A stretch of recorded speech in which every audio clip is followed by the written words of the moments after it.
Բարև ձեզ։ Ողջունում եմ սիրելի հայրենակիցներ, այս խայտառակ ընտրություններից հետո, ինչպես Նիկոլ Փաշինյանի եւ ՔՊ-ականների կազմակերպած ընտրություններն էին, այնպես էլ հետընտրական խուլիգանություններն են սահմանադրական դատարանի, բոլորս հետևում ենք սահմանադրական դատարանի այդ կուսակցությունների բողոքներին, այդ գործերի, հարցերի քննությանը, բոլորս տեսել ենք, թե կենտրոնական ընտրական հանձնաժողովը ինչպիսի կեղծիքների է դիմել, որպեսզի բավարարի Նիկոլ Փաշինյանի կամքը եւ հրահանգները, եւ նաեւ պետք է ասեմ, հետեւելով միջազգային մամուլին, եվրոպական, արևմտյան, ռուսական եւ տարատեսակ աշխարհաքաղաքական կենտրոնների կարծիքներին, միանշանակ է, որ բոլորը ընդունում են, որ Հայաստանի Հանրապետությունում տեղի ունեցած խորհրդարանական ընտրությունները կեղծվել են եւ եթե եվրոպացիները եւ արևմտյան ուժերը չեն ասում, որ կեղծվել է, ապա ակնարկում են, որ կան բաներ, որոնք նորմալ չեն։ Դա թողնում եմ ձեր բոլորի դատին։ Անցնենք առաջ, ինչ ունենք մենք այսօր։ Մենք ունենք մի իրավիճակ, որ Նիկոլ Փաշինյանը խորհրդարան մտած ուժին, Բարգավաճ Հայաստան կուսակցությանը, պարզապես իր կամքի համաձայն դուրս է թողել խորհրդարանից։ Մենք տեսնում ենք սահմանադրական դատարանում Սեդա Սաֆարյանի հարցադրումները, այսինքն այդ երևույթը բացառապես կապ չունի սահմանադրական դատարանում ինչ որ պաշտոն զբաղեցնող մարդու հետ։ Սեդա Սաֆարյանը սահմանադրական դատարանում նեղ անձնական ՔՊ-ական շահերն է պաշտպանում։ Սեդա Սաֆարյանը այնպիսի հարցեր է տալիս ընդդիմադիր ուժերի ներկայացուցիչներին, ինչպիսի հարցեր կտային ցանկացած քաղաքացիական պայմանագիր կուսակցությունից անդամ եթե լիներ այդտեղ։ Այսինքն սա դատ չի, սա սեփական շահերը, սեփական հայացքները առաջ տանելու համար սահմանադրական դատարանի պաշտոնները օգտագործելու եւ զորբայությամբ իրենց կեղծիքը առաջ տանելու գործիքա Նիկոլ Փաշինյանի եւ նրա կուսակցականների, նրա գրպանի դատավորների եւ նրա պետական պաշտոնյաների համար։ Եվ ես քանի որ խոսեցինք սահմանադրական դատարանից, ես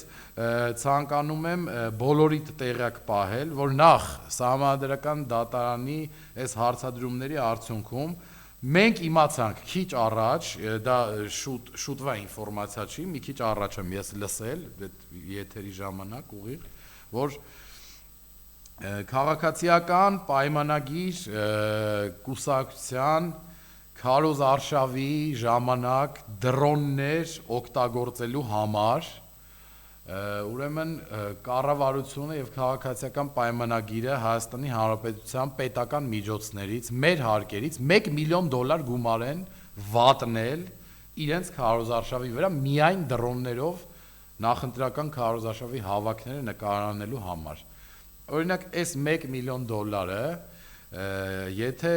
բաշխենք թոշակառուների թոշակների վրա, եթե բաշխենք անապահով եւ ընտանիքների եւ սոցիալապես անապահով քաղաքացիների պետությունից ստացված աջակցության գումարների վրա, եթե բաշխենք մանկատների, ծերանոցների վիճակները բարելավելու վրա, եթե բարելավենք Գյումրու, Աղետալի, Գոտում ինչ որ հարցեր լուծելու վրա, մենք ցանկացած ոլորտի վրա ուղղելուց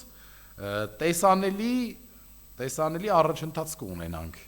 բայց Նիկոլ Փաշինյանը եւ նրա կուսակցականները վերցնում են $1 միլիոն եւ դա այն 100 միլիոնավոր ծախսերի մեջ կարելի ասել ծովում մի կաթիլ է, բայց $1 միլիոն ինչ մեծ գումար է, ինչ պետական մակարդակով ինչքան հարց կարող ես լուծել, ինչքան խոցելի շերտերի եւ խավերի կարող ես ուղղել տրամադրել այդ գումարը եւ նրանց ոչ մեծ պահանջները բավարարել քո սեփական ժողովրդի ու քաղաքացիների ոչ Նիկոլ Փաշինյանը իմ ձեր մեր մնացած բոլորի թոշակառուների, հիվանդների, չգիտեմ, պատերազմի ժամանակ վիրավորում ստացած հաշմանդամություն ձեռք բերած զինվորների հաշվին, բոլորի սարքերի հաշվին $1 միլիոն տրամադրում է, որ օրինակ նկարահանեն դրոններով այն հանրապետության հրապարակը, որտեղ սեփական նախընտրական քարոզարշավն է տեղի ունեցել, որտեղ յուրաքանչյուր մարզից, մարզպետների վրա, ոստիկանության աշխատակիցների վրա, պետական պաշտոնատար անձանց վրա այնպեսի ռեպրեսիաներ ա եղել, այնպեսի ռեպրեսիաների արդյունքում թվեր ա դրվել նրանց վրա, որպեսի բերեն Նիկոլ Փաշինյանի եւ քաղաքացիական պայմանագրի նախընտրական քարոզարշավին հանրապետության հրապարակ, որ նույնիսկ մարդիկ կան, որոնց խաբել են, ասել են, չգիտեմ, ընկերը գնացել է ընկերոջը, ասել է թքեմ Նիկոլի երեսին, իրանք դավաճաններ են, բայց մորս գործից կհանեն, իմ խաթր թիվ պտի լրացնենք, այսօր պետք է իջնենք հրապարակ Նիկոլի ցույցին։ Եկել են, օրինակ, տարբեր բակերում, տարբեր հարգանք ունեցող մարդկանց խնդրել են, ասել են եկեք գնանք հրապարակ ցույցի, որ մեր հարցերը լուծեն։ Ու տարատեսակ, նմանատիպ, այս ամենաթողությունը եղել է յուրաքանչյուր բնակավարում։ Եվ այս ամենից հետո Նիկոլ Փաշինյանը եւ նրա դատավորները, նրա սեփական սահմանադրական դատարանը ամեն հարցից հետո ընդդիմադիր քաղաքական գործիչների, ներկայացուցիչների, կուսակցությունների ինչ որ կաշառքի մասին հարցեր են տալիս, որը որ եթե չժխտենք էլ նախ պետք է անմեղության կանխավարկածը հաշվի առնելով լռել, չխոսել այդ թեմով, եթե կան մեղավորներ, ապացուցվել է որ կաշառքատվի, բա իհարկե պետք է պատժվեն կաշառք տվողները, իհարկե ով որ կաշառքը տալի պետք է պատժվի, բայց նաև պետք է պատժվի այս ոչ լեգիտիմ իշխանությունը, ով զավթել է Հայաստանի Հանրապետության վարչապետի պաշտոնը ազգային ժողովում քվոտաները, աթոռները, մանդատները, կուսակցությունը դուրս թողել խորհրդարանից, ձայները կեղծել, կենտրոնական ընտրական հանձնաժողովի նախագահը ինչ ուզել նկարել է, այսինքն այս երևույթները նմանատիպ մեծ չափի ընտրակեղծիքների, խարդախություններից հետո իրենց վերապահում են Սահմանադրական դատարանում, որտեղ ընդդիմադիր քաղաքական ուժերի ներկայացրած բողոքներն ու հայցերն են քննվում, սեփական նեղ անձնական ԿՊ-ական շահ հանդիսացող հարցեր բարձրաձայնել եւ իրենց կարծիքով ընդդիմադիրներին գցել նեղ այդ հարցերով։ Դուք չեք կարծում, որ ձեր կուսակցությունից SSS անձինք կաշառք բաժանելու արդյունքում խոչընդոտել են Հայաստանի Հանրապետությունում ընտրությունների թափանցիկ կայացմանը։ Սա խոսում են մի մարդիկ, որոնց աչքի առաջ դրված է փաստեր, ըստ որի կան ընտրատեղամասեր, որտեղ օրինակ այս կամ այն ընդդիմադիր քաղաքական ուժը հավաքել է 180 ձայն, գրել են 1 ձայն, ասում է Վահագնը, այդ նախագահը, որ բան է, այդ 80-ը հետևի, բան է, մոռացել են գրել։ Հա ու չենք դատի այդ մարդկանց։ Չգիտեմ, ասում է Թաթոյանի ձայները բռնել Սպայդերմենից վրա են գրել։ Ասում է սխալմունք ա եղել, բացեք ընդ։ Դե տենց, ուրեմն արդյոք կասկածի տեղիք է տալիս մեզ այսքան շատ պատահական սխալմունքները, որ մենք պահանջենք, որ մեր երկրում պետքա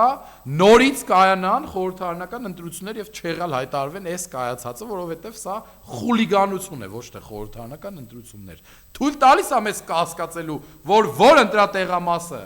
վերահաշվարկ արվի, բացվի, այդտեղ նմանատիպ 1 կամ 2 խնդիր ամենակիչը լինելու է։ Կամ մենք կարող ենք օրինակ արձանագրել, որ Նիկոլ Փաշինյանը նախընտրական քարոզարշավի ժամանակ Նիկոլ Փաշինյանի հրահանգով ԱԱԾ-ն, քննչական կոմիտեն, հակակոռուպցիոն կոմիտեն, ձայնագրություններ տարատեսակ շաղախելով համացանցը, կապելով այդ ձայնագրությունները այս կամ այն քաղաքական ուժի հետ, խախտել են մարդկանց անմեղության կանխավարկածը, որի հետևանքով էլ երբ նմանատիպ ձայնագրություններ են գցել համացանց, 100 հազարավոր քաղաքացիների մոտ տպավորություն առաջացել, որ այս կամ այն ուժը 100% կաշառք է բաժանում եւ իրան պետք չի ընտրել։ Բայց որտեղ է ապացույցները, որտեղ են մեղավորները, որտեղով է ցույց տրված, որ X անձնավորությունը Պողոսը բաժանել է կաշառք եւ նրան 10 տարի ազատազրկել են եւ ապացուցել են, որ ինքը հանցանք է գործել, որտեղ է գրված։ Այսինքն Նիկոլ Փաշինյանը, նրա արևմտամետ խորհրդատուները շատ լավ տիրապետում են մարդկանց հոգեբանությանը, մարդկանց տրամադրություններին, նաև շատ լավ տիրապետում են, թե ինչպես կարելի է մարդկանց մոտ ստեղծել դրական կամ բացասական տրամադրություններ այս կամ այն իրավիճակի շուրջ եւ օգտվում են առիթից։ Մեր հասարակությունն էլ ցավոք սրտի բոլորը բարձրագույն կրթություն չունեն, սեփական խելքով դատելու հնարավորություն չունեն, ընկնում են այս կամ այն մանիպուլյացիաների տակ, որի հետևանքով ձևավորվում է մի կորիզ, որը ընտրում է Նիկոլ Փաշինյանին, իհարկե այս ընտրուման չի նշանակում, որ ես ասում եմ, որ Նիկոլ Փաշինյանը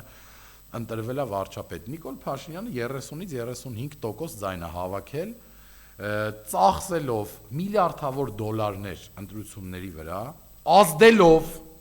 ապօրինաբար ընտրությունների արդյունքների վրա, բռնի կոչեր հայտարարելով, բռնի կոչեր անելով բոլոր ընդդիմադիր քաղաքական ուժերի ներկայացուցիչների եւ նրանց ղեկավարների հասցեին, սպառնալով, որ այդ կուսակցություններին վերացնելու է, սպանելու է, տալու է պատերին, մեկի առնանդամն է կտրելու, մեկի ականջներն է կտրելու, այսինքն նախընտրական քարոզարշավի ժամանակ գործող վարչապետը, ով մասնակցում է նաև այս ընտրություններին, ուղիղ սպառնալիքի լեզվով է խոսում իր ընդդիմախոսների հետ եւ իր հետ չհամաձայնվող քաղաքական ուժերի հետ։ Սա երկու ընտրությունների վրա գործուն ազդեցություն, արդյունքների վրա ազդեցություն ունենալու փաստի մասին։ Հաջորդը մենք բոլորս տեսել ենք, որ ժամը 8-ից հետո բոլոր ընտրատեղամասերում զինվորներ են գնացել եւ սկսել են ընտրել։ Չորրորդը մենք տեսել ենք բազմաթիվ ընտրատեղամասեր, որտեղ քվեախցիկ մտել են 3-4 հոգի եւ ուղղորդել են այն 1-2 անձնավորությանը, թե ում պետք է ընտրեն։ Հինգերորդը մենք տեսել ենք, թե ինչպես են Նիկոլ Փաշինյանի քաղաքացիական պայմանագիր կուսակցության հանձնաժողովի անդամները ճղում համար 3-ի քվեաթերթիկները, Ռոբերտ Քոչարյանի քվեաթերթիկները, Բարգավաճ Հայաստան կուսակցության քվեաթերթիկները եւ վերջի վերջո մենք տեսել ենք, որ 21-րդ դարում իրեն ժողովրդավար հայտարարած իր կուրծքը ժողովրդավարության համար ծեծող Նիկոլ Փաշինյանը 60,000 քաղաքացիների ձայնի եւ ընտրության վրա թքած ունի 21-րդ դարում իր իսկ հրահանգով կենտրոնական ընտրական հանձնաժողովը շատ տգեղ ձևով, շատ տեսանելի խարդախությամբ Բարգավաճ Հայաստան կուսակցության ինչպես դուրս թողեց խորհրդարանական ուժ լինելու իր արդարացի հնարավորությունից։ Եվ այս ամենի մասին այսքան ծավալուն խոսելով, ես նաև ուզում եմ եւս մեկ ընտրակաշառքին բնորոշ կամ կաշառքին կոռուպցիային բնորոշ մի երևույթի մասին խոսել։ Ուրեմն մենք ստացել ենք ինֆորմացիա եւ այդ ինֆորմացիան փակ չի, արդեն համացանցում էլի ողողված է, որ հունիսի 1-ին այս ընտրություններից 6 օր առաջ Սահմանադրական դատարանի նախագահի, փոխնախագահի եւ 7 դատավորների աշխատավարձերը բարձրացվել է 46 մոտ 47 միլիոն դրամով, 46.քանի միլիոն դրամով։ Ուրեմն Սահմանադրական դատարանի նախագահին հատկացվել է 7 միլիոն 780 հազար դրամ, փոխնախագահին 5 միլիոն 790 հազար դրամ, 7 դատավորներին 33 միլիոն դրամ, ինչը համարժեք է, եթե բաժանում են 33 միլիոնը 7-ի,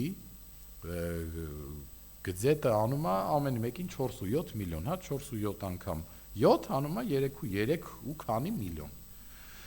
46 միլիոն դրամ, այս ինչա նշանակում։ Սա նշանակում է, որ Նիկոլ Փաշինյանը շատ լավ, նայեք, Սահմանադրական դատարանի դատավորի, փոխնախագահի եւ 7 դատավորների 47 միլիոն դրամով խրախուսել աշխատավարձերի բարձրացումը, նրանց այդ գումարը տալը խոսում այն մասին, որ Նիկոլ Փաշինյանը ընտրությունների գիշերը շատ լավ գիտեր, որ ինքը պարտվել է եւ լուրջ խնդիրներ ունի։ 1. Շատ լավ գիտերը որ նա ինքն է գծագիրը արել, որ կենտրոնական ընտրական հանձնաժողով պետք է անդիմադիր քաղաքական ուժերին եւ ուժին դուրս թողնել պայքարից, դուրս թողնել ազգային ժողովից, շատ լավ գիտեր, որ անդիմադիր ուժերը դիմելու են Սահմանադրական դատարան, որովհետեւ իրանք անդիմադիր քաղաքական ուժերը մի կողմից, եթե չեն ընդունում Սահմանադրական դատարանի որոշումները եւ այս ընտրությունները լեգիտիմ չեն համարում, էլ իրանց խին լսում, բայց ըստ ընթացակարգի, որ չդիմեն էլ դա կնշանակի, որ չեն շարժվում ըստ ընթացակարգի եւ չեն պահանջում արդարություն այս անարդար մթնոլորտում եւ իրավիճակում։ Ինչևից է, անցնենք առաջ։ Ինչա նշանակում սա, որ Նիկոլ Փաշինյանը շատ լավ հերթականությամբ իմացել է, որ ինքը պարտվելու է, որ ինքը պետքա կենտրոնական ընտրական հանձնաժողով կեղծի ընտրությունները, որ ինքը պետքա ամսի 1-ով բարձրացնի Սահմանադրական դատարանի նախագահի, փոխնախագահի եւ դատավորների աշխատավարձերը աստղաբաշխական թվերով, որպեսզի նրանք այսօր ընդդիմադիր քաղաքական ուժերի հայցերը քննելուց այդ գումարները արդեն ստացած լինեն եւ կայացնեն ոչ թե որոշում ըստ իրենց խղճի, ըստ Հայաստանի Հանրապետության Սահմանադրության, ճշտության, այլ ըստ այս ստացած գումարների։ Հիմա իմ այս փաստարկները արդյոք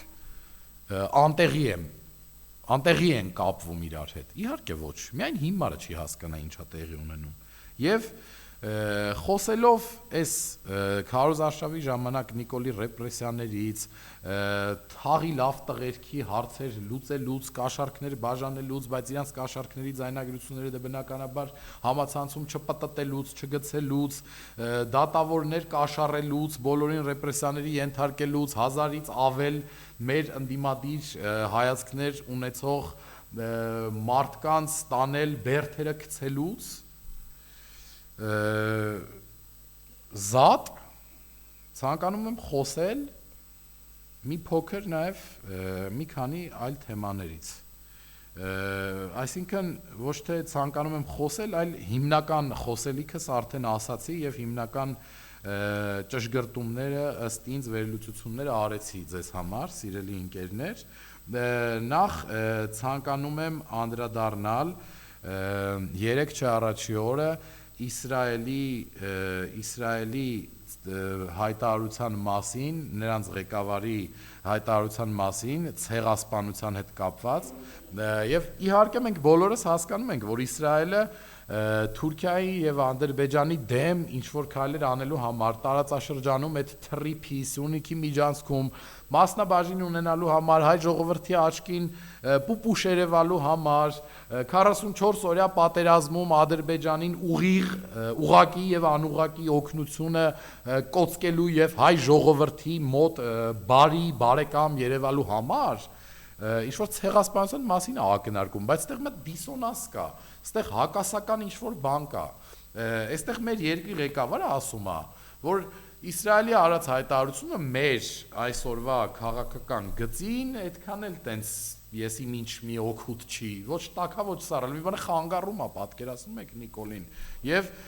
նաեւ Սերժ Թանկյանից կցանկանամ խոսելով, ասում է, որ Իսրայելը սեփական շահերը առաջ տանելու համար է ճանաչում հայոց ցեղասպանությունը եւ դրա մասին խոսակցությունը, Սերժ Սարգսյանին ուզում եմ հարցնեմ, ինքը ուր էր, երբ որ Արցախը հանձնվում էր, ինչի սենց ոգեշնչող ելույթներ չեր ունենում, ուր էր Սերժ Թանկյանը, երբ որ 5000-ից ավել մեր տղաների վիզա ադրբեջանցիները կտրում էին, ուր է Սերժ Թանկյանը, ուր է Նիկոլ Փաշինյանը, երբ Ալիևը 3 խոսացել է Ադրբեջանի 300,000 ադրբեջանցիների արևմտյան Ադրբեջան, նույն ինքը Երևան, Սյունիք, Սևան վերադառնալու մասին, որ ձեզ ասում են 300,000 ադրբեջանցի է վերադառնալու, գալու լծվի մեր երկիր, մեր վրա ծիծաղում էիք նիկոլականներ, տգետներ, տխեղծներ, ասում էիք, ով է գալու, ինչ է գալու, լավ է ապրում ենք, հիմա ուզում եմ հասկանամ, ինչի տենց վայնասուն գցած, որ ընդդիմությանը պատասխանում էիք, հիմա չեք պատասխանում ձեր սրտի վարչապետին կամ ձեր սրտի վարչապետի գրպանի երկիչ-երկչույներին կամ ասենք թե Իսրայելը սեփական շահի համար ուզում է ճանաչի հայոց ցեղասպանությունը, այդ ժանդամը թե սեփական շահի համար չի, մեզ դա օգուտ է, օքեյ, անցանք առաջ, Իսրայելի ցավն էլ տանեմ, թող ճանաչի, ինչ խնդիր կա, ինչի ենք մենք դրանից ված զգում։ Իհարկե, այս աշխարհի երեսին մոլորակի վրա չկա մի պետություն, որ մյուսին բարեկամ է, եւ չկա մի պետություն, որ չի անում ինչ որ քայլ, առաջինը սեփական շահը հետապնդելով։ Կներեք, ուղեմ, աշխարհում կա մի պետություն, որ սեփական երկրի շահերից չի գործում։ Դա Հայաստանի Հանրապետությունն է, որովհետեւ Նիկոլ Փաշինյանը ներկայացնում է այն ժողովրդին, ով արժանացել է 21-րդ դարի ամենացավալի ցեղասպանության պահանջատերն է, այդ ժողովրդի ղեկավարը ասում է պետք չի Իսրայելը թող չընդունի ցեղասպանությունը, մեր քաղաքական գիծը այդտեղ չի տանում։ Ուրեմն ես երիցս կրկնում եմ եւ կասկածի տակ եմ դնում Նիկոլ Փաշինյանի հայ լինելը, եւ դա չեմ անում նրա համար, որ նրան որպես մարդ ատում եմ, դա չեմ անում նրա համար, որ ես ուզում եմ գալ իշխանության, իսկ ինքը վարչապետա չի ստացվում իմ մոտ, այլ ես դա անում եմ նրա համար, որովհետեւ Նիկոլ Փաշինյանի վարած արտաքին քաղաքականությունը չի բխում Հայաստանի Հանրապետության եւ հայ ժողովրդի շահերից, այլ բխում է Ադրբեջանի Հանրապետության եւ Թուրքիայի Հանրապետության Էրդողանի եւ Ալիևի թուրք եւ ադրբեջանցի ժողովուրդների շահերից, բայց ոչ միայն երբեք Հայաստանի Հանրապետության շահերից։ Եվ այս թեմաներից խոսելով, այս թեմաները արձանագրելով, ես ցանկանում եմ երկու կարճ թեմաներից էլ խոսել ու փակել այսօրվա եթերը եւ թեմաները։ Նախ ցանկանում եմ խոսել բժշկության, առողջապահության ոլորտը ամբողջովին ձախողած Ավանեսյանից, ով օրերս պետքա գնա Թուրքիա իրանց սիրած երկիր ֆորումի, տապալում է ցանկացած ոլորտ, տապալում է առողջապահության ոլորտի մեջ ցանկացած ուղղություն, որ վստահված է իրեն։ Ուրեմն այս ապահովագրության հետ կապված խնդիրները օրորի ավելանում են, հերթերը շատանում են, գինը բարձրանում է, թանկանում է, արդեն տեսնում ենք, որ միտում կա, որ այս պրոստը ընտրություններից առաջ ինչ-որ թոզ փչոցի էր տարիքով մարդկանց, անապահով մարդկանց հույզերի հետ խաղալու համար, որ իրենց ընտրեն, այս ապահովագրությունը, անվճար բուժօգնությունը, ոնց հասկանում ենք, արդեն միայն այսուհետ պետ պատվերով մարդիկ կկարողանան էլի իրենց խնդիրները լուծել, եւ այս ամենը նույնպես նախընտրական ընտրակաշառք էր, այսինքն նայեք, պետությունը ձևեր է գտել ուղիղ ընտրակաշառք տալու տարբեր սոցիալական խմբերի եւ խավերի եւ նույնը թոշակառուների հետ, երբ Նիկոլ Փաշինյանը մի ամբողջ տարի պայքարեց թոշակառուների թոշակը բարձրացնելու դեմ, ընտրություններից 1 ամիս առաջ 10,000 դրամով նրանց թոշակը բարձրացրեց։ Խնդրեմ, սա ուղիղ ընտրակաշառք է, սա ոչ այլ ինչ է, քան պետության ղեկավարի պետության բյուջեն ընտրակաշառքին ծառայացնելու գործիք։ Եվ ամենավերջում մեծ ցավով եւ իսկապես չուզենալով ասել, բայց քանի որ ես ունեմ սկզբունքներ, քանի որ ես տղամարդ եմ, ով դուրս չի գալու իր սկզբունքներից եւ չի շեղվելու իր պայքարի ճանապարհից, պետքա անդրադառնամ Արման Ծառուկյանին։ Ես Արման Ծառուկյանին մինչ այս պահը շատ սիրել եմ, հարգել եմ, որ ինքը մեր պետության դրոշը, Յան ազգանունը ամբողջ աշխարհում բարձր է պահում, որ դուխով տղա է, ուժեղ տղա է, սպորտսմեն է, չեմպիոն է դառնում, հաղթում է, եւ Արման Ծառուկյանը եւ ցանկացած սրիկա հայ, ով Արցախի դրոշի նկատմամբ ցույց կտա այնպիսի վերաբերմունք արհամարական, որը որ ցույց տվեց Արման Ծառուկյանը, արժանանալու է իրական հայերի քննադատություններին։ Ես նայեք, ուրեմն Արման Ծառուկյանը միակ տղեն է, մարդն է, որ հիմա չեմ ասի այն, ինչ արժանի են մարդիկ իր տեղում, որ վարվում են այդ կերպ։ Ես պարզապես Արման Ծառուկյանին ուղիղ ուզում եմ խնդրել, ուզում եմ զգուշացնել, որ վերանայի իր վերաբերմունքը այն սրբությունների նկատմամբ, որը հայ ժողովրդի համար կարևոր են։ Ուրեմն Արցախը մեր հողն է, Արցախը մեզնից խլել են։ Եվ այն մարզիկը, ով Արցախի դրոշի նկատմամբ ցույց է տալիս անարգանք, ցույց է տալիս նման վերաբերմունք, ինքը արժանի է ամենավերջին բառերին։ Դրա համար Արման ջան, ախպեր ջան, ցավդ տանեմ, երբ Արցախի դրոշը տենց բրդում ես հետ, երբ Եվրոպաներից բլոգերներս բերում մեր հայրենիք, Նինա դրամա, բան, չգիտեմ, պատտում ես մեր երկրով, Նիկոլ Փաշինյանի կիսատ պռատ քարտեզներն ես կպցնում իրանց վրա, մի մոռացի, որ չեմպիոն լինելու հետ մեկտեղ, ախալքյալակցի լինելու հետ մեկտեղ, տենց Թասիբի հետ կապ ունենալու հետ մեկտեղ, դու մի քանի ամիս առաջ հորդորում էիր հայ ժողովրդին, քո հետևորդներին եւ գնալ ընտրել Սամվել Կարապետյանին, կարող է ուղիղ չէ, բայց ասել ես։ Ուրեմն տղես սկզբունք կունենա, կամ էս մի կողմը կամ այն մի կողմը, լողացող, հետև մտնող, էս իրավիճակում էս ասող, այն իրավիճակում այն ասող մարդիկ, ուզում է լինեն աշխարհի չեմպիոն, ուզում է լինեն Ֆորմուլա 1-ի չեմպիոն, ուզում է լինեն սեղանի թենիսի չեմպիոն, ուզում է ունենան միլիարդավոր դոլարներ, արժանանալու են մեր արդարացի քննադատությանը։ Դրա համար ես խնդրում եմ քեզ այլևս նման բաներ մի արա, ես գիտեմ, որ դու հայրենասեր տղա ես, լավ տղա ես, պետք չի, որ քո հայրենասիրությունը, քո մեր ժողովրդին այսքան ուրախացնելը մի ինչ որ մի դավաճանին գցնելու համար կամ նրա զակազները կատարելու համար կամ գումարի դիմաց կատարելու համար գցես քո անունն ու պատիվը։ Շնորհակալ եմ, այսօր այս թեմաներն էի առանձնացրել, խնդրում եմ բաժանորդագրվեք Հայլի YouTube-յան էջին, Facebook-յան էջին, TikTok-յան էջին, բաժանորդագրվեք Աշոտ Անդրեասյանի Facebook-յան եւ TikTok-յան էջին, YouTube-յան էջին եւ տարածեք մեր հաղորդումները, որպեսզի բոլորը լսեն մեր վերլուծությունները, բոլորը լսեն այն փաստերը, որոնցով որ մենք